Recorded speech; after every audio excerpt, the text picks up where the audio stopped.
জিজ্ঞেস করবো না, কথাবার্তা স্ট্রেট ফরওয়ার্ডলি সত্য কথা বলে দিবেন। যদি আবার পেঁচায় পেঁচায় আপনার কাছে উত্তর পাওয়া এবার যদি পেছান তাহলে কিন্তু আমার কিন্তু কঠিন হবে। আচ্ছা, এই ফ্ল্যাশটা একটু ভালো করে ধরেন। হ্যাঁ,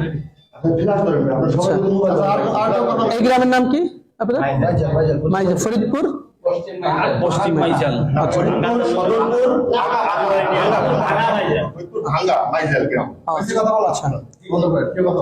আমরা আসছি হচ্ছে ফরিদপুর মাইজেল ভাঙা, না ভাঙা মাইজেল গ্রাম, কালিয়া ইউনিয়ন। আচ্ছা আচ্ছা আচ্ছা। এখন এখানে আমরা এসে পেয়েছি একজন ইমাম সাহেব হচ্ছে এখানে নামাজ পড়াইতেছে এবং একই সাথে তিনি একজন খ্রিস্টান এবং এই এলাকার ভিতরে খ্রিস্টানদের দাওয়াতি কাজ করে। তো এই শবে বরাতের দিনও উনি নামাজ পড়াইছে, মোনাজাত করছে এবং ইনার পিছনে যারা নামাজ পড়ছে এদের নামাজ, খ্রিস্টানের পিছনে তো নামাজ হয় না সাধারণত। আচ্ছা, এরপরে হচ্ছে আরেকজন হচ্ছে মোটামুটি জেলা দায়িত্বে আছেন, উনি হচ্ছে জেলা দায়িত্বে আছেন খ্রিস্টানদের এই ফরিদপুরের। আচ্ছা, এখন বলতেছি, এখন সর্বশেষ যে ইমাম সাহেবকে দাওয়াত দিছে ওই ইমাম সাহেবের মাধ্যমে আমরা জানতে পারছি যে তিনি খ্রিস্টান। যাকে দাওয়াত দিছে সরাসরি তার মুখ থেকে আপনারা একটু শুনেন যে তাকে কি বলে দাওয়াত দিয়েছিল এবং কেন আজকে তারা এসেছে, বলেন আপনি। আসসালামু আলাইকুম ওয়া রাহমাতুল্লাহ। আমি শফিকুল ইসলাম, আমি বাবুনগর মাদ্রাসায় পড়ালেখা করছি, সাথে হাটাজারি মাদ্রাসায় উলুমুল হাদিস পড়াশোনা করছি 2 বছর। আমি এলাকায় নতুন ইমাম নিয়োগ হয়েছি, সেই সুবাদে ওনাদের সাথে আর কি আমাদের একজন মুসল্লি বিভিন্ন জনের সাথে পরিচয় করাই দিচ্ছিল। বিভিন্ন জনের সাথে পরিচয়ের সুবাদে ওনার সাথে আমার পরিচয়, ওই মুসল্লি ওনার সাথে আমার সাথে পরিচয় করাই দিচ্ছে। পরিচয়ের পর্যায়ে উনি আমাকে বলতেছে যে ভাই আসেন, আমরা তো একই শ্রেণীর মানুষ, দুজনই আলেম, তাহলে আমাদের পরিচয়টা আর একটু গভীর হোক। আমি বললাম কিভাবে গভীর হবে? এরপরে বলতেছে যে আমরা একটা কোম্পানির কাজ করি, ওই কোম্পানিতে চাইলে আপনি আমাদের সাথে কাজ করতে পারেন। আল্লাহর রহমতে চাইলে এখানে টাকা পয়সার আপনার কোনো অভাব হবে না। আপনি আমাদের সাথে থাইকা আমেরিকা, লন্ডন, বড় বড় রাষ্ট্র আপনি সফর করতে পারবেন, ভ্রমণ করতে পারবেন, টাকা পয়সা নিয়ে চলবেন। আর মসজিদে ইমামতি করে কয় টাকা দেয় আর আমাদের? আমি বললাম যে কি কাজ এটা? বলতেছে দিনের দাওয়াত।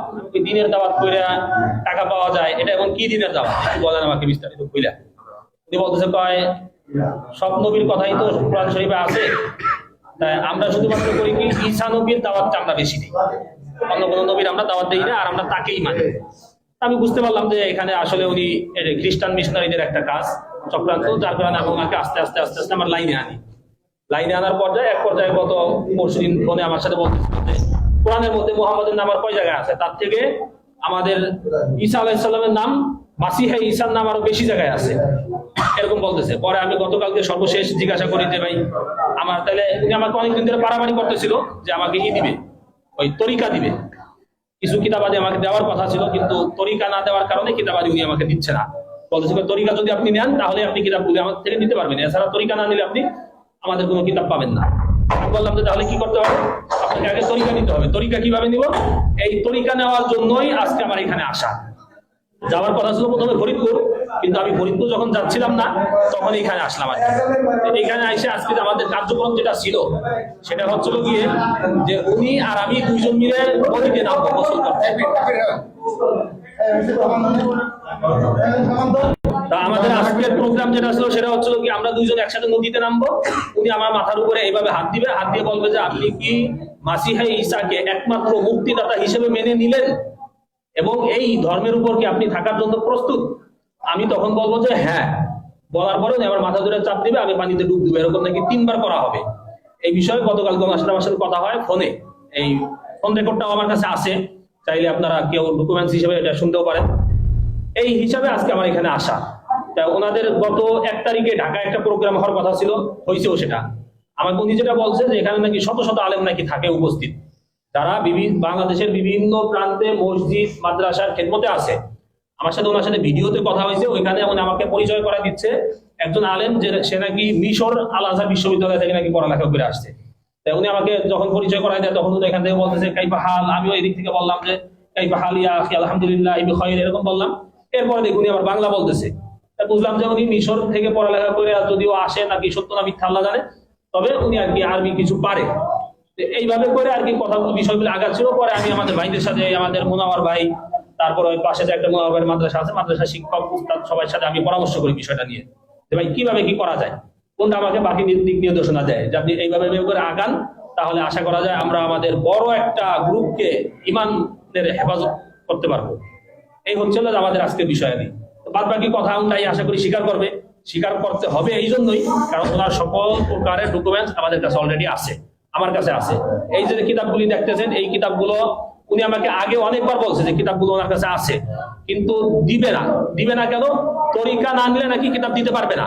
এই জন্য গতকাল আমি আসছিলাম ওনার মসজিদে, আইসা আমি মসজিদ থেকে ওনার কিতাবগুলো ওনার আমাকে দেখায় নাই, কিন্তু আমি সিস্টেম করে আমি দেখছি কিতাবগুলো, আমি দেখে গেছি। এই কিতাব আর তরিকা এই দুইটা নেওয়ার জন্য আজকে মূলত এখানে আসা।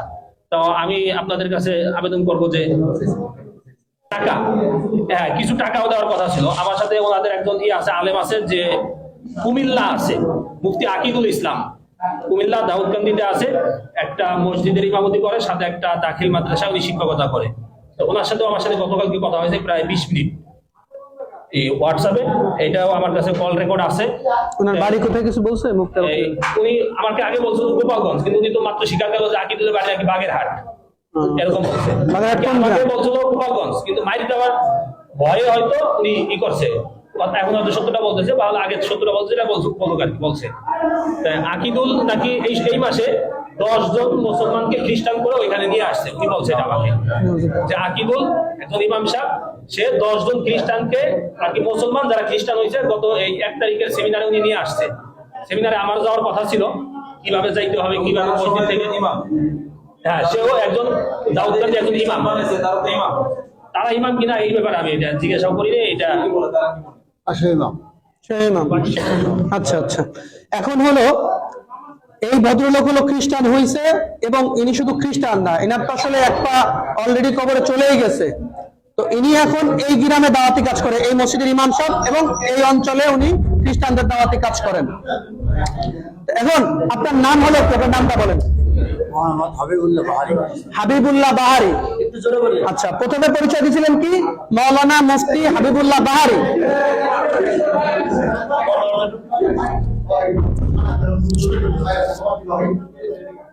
ভিডিওটা একটু ই করে বন্ধ রাখেন। আপনি কি এদিকে আসেন ভাই? পরিচয় উনি প্রথমে দিছে, ওনার নাম হচ্ছে মাওলানা মুফতি হাবিবুল্লাহ বাহারি। এরপরে বলছে উনি ফাজিল শেষ করছে কোনিয়ালিয়া থেকে, দিগনগর থেকে ফাজিল শেষ করছে, আবার মাওলানা মুফতি শেষ করছে। পরবর্তীতে কিছু সময় পরে আবার স্বীকার করছে না মাওলানা মুফতি হয় নাই। তার মানে এই মাওলানা মুফতির টাইটেল পরিচয় ব্যবহার করে সাধারণ মুসলমানদেরকে ধোঁকা দিচ্ছে যে আমি একজন মাওলানা মুফতি, সব যদি খ্রিস্টান হয় তোমাদের খ্রিস্টান হতে সমস্যা কি, বা ইসাই তরিকা গ্রহণ করতে সমস্যা কি? আচ্ছা, তো এখন আপনার গ্রামের বাড়ি হলো কোথায়? মানিহার গ্রাম। মানিহার গ্রাম, থানা গোপালগঞ্জ, জেলা গোপালগঞ্জ, থানা গোপালগঞ্জ, মানিহার গ্রাম। আচ্ছা, আপনার ছেলে সন্তান কয়জন? 3 বাচ্চা, 2 মেয়ে 1 ছেলে। আচ্ছা, আপনি এখন তো দাওয়াত দিয়ে আকিদুল্লাহ খ্রিস্টান বানাইছেন? জি। আচ্ছা, শুধু আকিদুল্লাহ। আর তারপরে আর কাউকে দাওয়াত দিয়েছেন? না, আর এনারে দিয়েছেন। আর এটাকে দাওয়াত দিয়েছিলেন? কিন্তু আপনি আমাকে বলছেন যে আপনার সে অধীনে অলরেডি 5 জন খ্রিস্টান আছে। ওনার অধীনে আরো 5 জন খ্রিস্টান আছে, উনি বলছে এই রেকর্ড আছে আমাদের কাছে। আমি মিথ্যা কথা বলছি। উনি মিথ্যা কথা বলছে, স্বীকার যাচ্ছে। উনি বলছেন বলতে মিথ্যা কথা। তো ওনার এই কথাগুলো আমাদের বের করতে অনেক কষ্ট হয়েছে, জানি না আরো কি পরিমাণ মিথ্যা কথা বা কি পরিমাণ রহস্য ওনার ভিতরে রয়ে গিয়েছে। এরপরে হচ্ছে ইনি হচ্ছে ইনার গুরু, এবং ইনি হচ্ছে ফরিদপুর জেলার দায়িত্বশীল হচ্ছে এই ভদ্রলোক। এখন ক্যামেরার দিকে তাকান। আচ্ছা, আপনার নাম হচ্ছে কি? আমার নাম সরোয়ার। মাওলানা মুফতি সরোয়ার। জোরে বলেন, মাওলানা মুফতি সরোয়ার। জি, মাওলানা আচ্ছা, মুফতি সরোয়ার। মাওলানা মুফতি সরোয়ার। আপনার গ্রাম? আমার গ্রাম বাঁশবেড়িয়া, চন্দনিয়া, টঙ্গিপাড়া থানা, গোপালগঞ্জ। দুইজনই গোপালগঞ্জের মানুষ? জি। আচ্ছা আচ্ছা, এখন আপনারা দুজনেই হচ্ছে এখন রাইট নাও খ্রিস্টান, তাই তো? আচ্ছা, আপনি হচ্ছেন একজন বক্তা একই সাথে, তাই না? আপনি বলছিলেন উনি মোটামুটি অত্র অঞ্চলের মোটামুটি একজন জনপ্রিয় বক্তা, এবং একই সাথে খ্রিস্টান ধর্ম প্রচারক। এবং ওনার কাছ থেকে কতজন এবং তুই নিশ্চয় কি বলছিল আপনাকে? আচ্ছা, উনি দাওয়াত দিয়েছিলেন। আচ্ছা, আমি জিজ্ঞাসা করছি যে আপনি কতদিন ধরে এখানে আসছেন, এই ধর্মে দীক্ষিত হয়েছেন? উনি বলছেন যে 1 বছর। 1 বছর। আমি জিজ্ঞাসা করছি আপনি কার থেকে হয়েছেন? আমি হয়েছি সরোয়ার থেকে। আমি বলছি 1 বছর আসছি এখানে। আচ্ছা, আপনি হয়েছেন সরোয়ার থেকে? আপনি দীক্ষিত হয়েছেন এরকম বলছেন, আর আপনি সরোয়ার। আচ্ছা, 1 মিনিট, ওদিকে ফিরে। না না, 5 মাস ধরে জড়াইছে এর ভিতরে। আপনি হ্যাঁ, এই নিজেকে চাকরি করে বোধহয়। এদিকে তাকান। আপনাকে খ্রিস্টান বানাইছে কে? এক কথা উত্তর দিবেন। আকিদুল বানাইছে। আর আপনি তো আকিদুল কবির খ্রিস্টান বানাইছেন, আপনি স্বীকার করেছেন। তাহলে আপনি যে একমতে 4 রকমের কথা বলতেছেন, আপনারা সরাসরি খ্রিস্টান কে বানাইছে আপনি বলছেন প্রথম ইনা কথা, ইনি হচ্ছে এই জায়গার প্রধান। আমি সত্যি কথা বলি। এক মিনিট, আপনার খ্রিস্টানের দাওয়াত দিছে উনি, স্টেট ফরওয়ার্ড কথা বলবেন। উনি দেশে চুপ, আর কোনো কথা হবে না, উনি আপনাকে দিছে। তাহলে আপনি বলছেন যে এই পর্যন্ত আপনি কাউকে দাওয়াত দেন নাই। তারপরে হলো যে আপনি হচ্ছে নিজে খ্রিস্টান হয়েছেন, এরপরে আপনি বলছেন আপনার ভাই যে বলছে যে উনি মানে মানে অনেক টাকা পায়, হ্যাঁ, যার কারণে ওই টাকা নিয়ে উনি ফ্ল্যাট নিয়ে ঢাকায় থাকে। একজন ইমাম সাহেবের পক্ষে তো ঢাকায় ফ্ল্যাট নিয়ে 2-3টা ফ্ল্যাট নিয়ে থাকা কি সম্ভব? বলেন। তার মানে উনার মাধ্যমে হাজার হাজার মানুষ খ্রিস্টান হওয়া সম্ভব, কারণ উনি একটা কমিউনিটির লিডার, এই যে ইনি, এবং উনার টাইটেল হলো উনি মাওলানা মুফতি। এগুলো হলো প্রতারণা। হ্যাঁ, এবার গত মাসে 1 লাখ টাকা কামাইছে, তাই না? তাই বলছে, ভিডিও আছে। আচ্ছা, আর আপনি এক মিনিট আপনি উনাকে দাওয়াত দিয়েছেন, স্ট্রেট ফরওয়ার্ড করে বলবেন, উনাকে দাওয়াত দিয়েছেন? তো অনেক আগে। জি দাওয়াত দিয়েছেন? জি। ওকে, আপনি বলছেন যে আপনি কারো দাওয়াত দেন নাই। এই একজন পাওয়া গেল আপনাদের খ্রিস্টান, ওই একজন পাওয়া গেল উনি উনাকে দাওয়াত দিয়েছেন। আচ্ছা আচ্ছা, এই হলো আমাদের অবস্থা। আর এইরকম অবস্থায় সারা বাংলাদেশে এইরকম অসংখ্য মানুষ পাওয়া যাচ্ছে যারা এই ধরনের প্রতারণা আমাদের মুসলমান কমিউনিটির সাথে করতেছে। ওনারা দুজনে খ্রিস্টান, অথচ ওনারা টুপি দাঁড়িয়ে এখনো ওনাদের লিপস্টিক আছে। তার মানে এটা হলো মূলত আমাদের সাথে প্রতারণা, সাধারণ মুসলমানদের সাথে প্রতারণা। এইভাবে এই দেশটাকে তিলে তিলে এই খ্রিস্টানরা দখল করে ফেলতেছে। আমাদের বান্দরবন, খাগড়াছড়ি, এই সমস্ত জায়গাগুলো, আমাদের দিনাজপুর, সব জায়গায় একই অবস্থা ভাই। তো এই জন্য এই যে ইনাদের, আপনাদের কাছে কোনো তথ্য আছে এদের ব্যাপারে?